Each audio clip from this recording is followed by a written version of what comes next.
दोस्तों, ये आलू और पोहे के कटलेट हमने कॉर्न के ट्विस्ट के साथ बनाए हैं, जो ऊपर से इतने क्रिस्पी और अंदर से इतने सॉफ्ट, जो आपको बहुत पसंद आने वाले हैं। और बनाने में तो इतने इजी हैं और फटाफट बन के रेडी हो जाते हैं। अगर आप फर्स्ट बार भी बनाएंगे ना, तो इसको परफेक्ट बना के रेडी कर लेंगे। आलू पोहा कटलेट बनाने के लिए हमने 3 मीडियम साइज के आलू को बॉईल कर लिया था। उसको अच्छे से मैश कर लेंगे। इसमें कोई भी आलू के छोटे टुकड़े नहीं रहने चाहिए। आलू को बॉईल करने के बाद थोड़ा ठंडा कर लीजिए आप, ताकि वो चिपचिपे ना हो। अब इसमें 1 कप पोहा हमने ऐड किया है, या 1 कटोरी पोहा, आपके पास जो भी नाप हो ना, आप उस हिसाब से ऐड कर दीजिए। हमने 1 कटोरी पोहा इसमें ऐड किया है, अच्छे से धोकर सॉफ्ट करने के बाद। और 1 कटोरी कॉर्न को बॉईल करने के बाद डाला है। 2 गाजर को हमने ग्रेट किया है। 1 शिमला मिर्च को बारीक कट करके डालेंगे। 3 से 4 हरी मिर्च को भी डालेंगे बारीक कट कर। और इन हेल्दी वेजिटेबल को ऐड करने के बाद बेसिक से मसाले, जैसे आधा चम्मच धनिया पाउडर, आधा चम्मच लाल मिर्च का पाउडर, चौथाई चम्मच हल्दी पाउडर, आधा चम्मच ही गरम मसाले का पाउडर, स्वाद के अनुसार नमक डालेंगे, आधा चम्मच चाट मसाला डालेंगे और आधा चम्मच भुने जीरे का पाउडर और चिली फ्लेक्स ऐड करेंगे।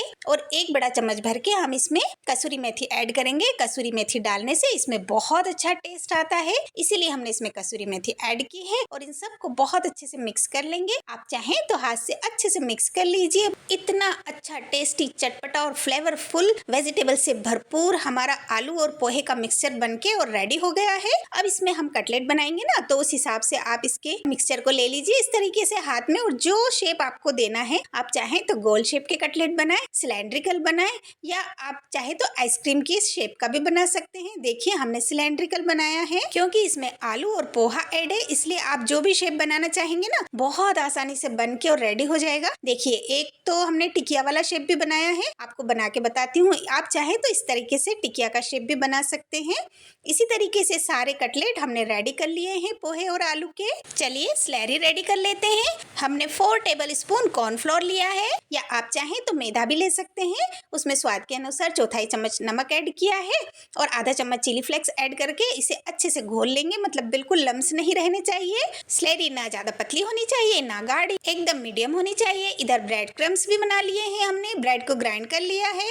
इस तरीके से एक एक कटलेट लेकर सबसे पहले स्लैरी में डिप करेंगे अच्छी तरह, और इस तरीके से पूरे कटलेट पे अच्छे से स्लैरी की कोटिंग हो जाए ना, फिर उसके बाद इस पे ब्रेड क्रम्ब की कोटिंग कर देंगे। अच्छी तरह चारों तरफ कर दीजिए। इस तरीके से लगाकर देखिए, रेडी हमारे कटलेट एकदम। चलिए इसे फ्राई करने की तैयारी करते हैं। हाई फ्लेम पे एकदम खूब अच्छे गर्म ऑयल में आप इन्हें डालते जाइए और अलट पलट कर इनको क्रिस्पी और करारे होने तक और गोल्डन ब्राउन कलर आने तक आप इन्हें फ्राई कीजिए। और कटलेट को ऑयल में डालने के बाद उसे मीडियम फ्लेम पे कर दीजिए, ताकि अंदर तक हमारे कटलेट अच्छे से सिक जाए। 3 से 4 मिनट लगेंगे आपको एक बार कटलेट को फ्राई करने में। देखिए, इतना अच्छा कलर आने पर आप इन्हें निकाल लीजिए। इसी तरीके से हम सारे कटलेट्स को बहुत अच्छे से फ्राई कर लेंगे। गर्मा गर्म कटलेट को देखकर आ रहा है ना आपके मुंह में भी पानी। सच में इस बारिश में अगर ये कटलेट आपने बनाकर खाए ना, तो ये इतने हेल्दी हैं और टेस्टी तो इतने हैं ना, कि आप इन्हें बार बार इस बारिश में बनाकर और खाना पसंद करेंगे। ग्रीन चटनी, सॉस, किसी के भी साथ सर्व कीजिए और एंजॉय कीजिए इतने टेस्टी और हेल्दी कटलेट को।